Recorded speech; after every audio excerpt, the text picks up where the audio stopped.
Andito po si Sir Ferdinand. Sir Ferdinand? Si Daddy po. Gusto niya daw po kayo makausap eh. Nay, huwag na po kayo magalit sa kanya.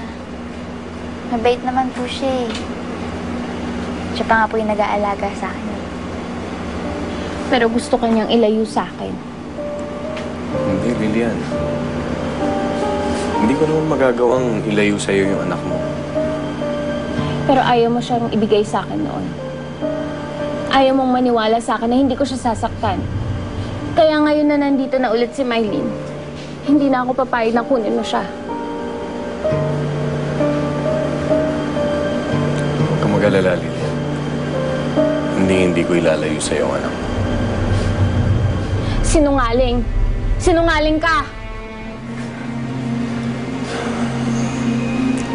Lilian, kung ano man ang naging kasalanan ko sa'yo noon, sana patawarin mo na ako. Hindi. Hindi kita mapapatawad. Lilian. Huwag kang lumapit. Mylene, ayoko siyang kausap. Paalisin mo siya. Ayoko siyang kausap. Paalisin mo siya, Mylene. Lilian. Ayoko! Huwag kang lumapit sa akin! Mylene, paalisin mo na siya. Ayoko siyang kausap. Wala naman ako masamang intensyon sa'yo, Lilian.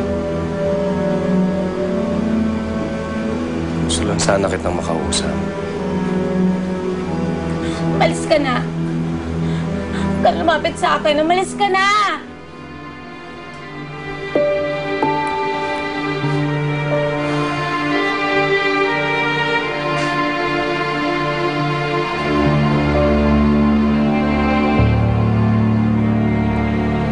Teresa.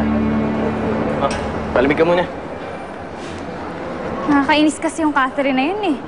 Ang epal-epal, kung makaasta, akala mo siya yung anak ng daddy ko. Eh, paano kung siya talaga yung Mylene na anak ng daddy-daddy mo? Isa pa nga yung problema eh. Inaalam ko sa kanya kung siya talaga si Mylene. Kaya kung ano-anong tinatanong ko tungkol sa nakaraan niya. Eh wala namang maisagot. Hindi niya daw naaalala. Kaya hindi niya naaalala. Ano yun? May sakit sa ulo? May tililing?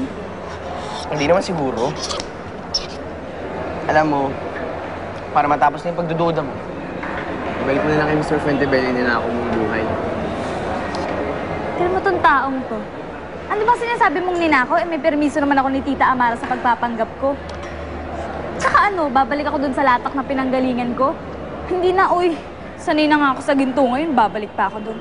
Kaya ngayon pa lang, puputulin ko na yung paninipsip ng Catherine na yun sa daddy ko.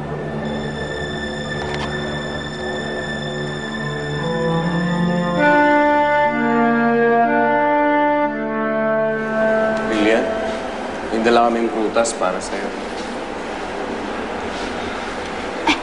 Nay, gusto niyo ipaghiwa ko po kayo ng mangga pang himagas? Mangga? Sige, paborito ko yun, anak.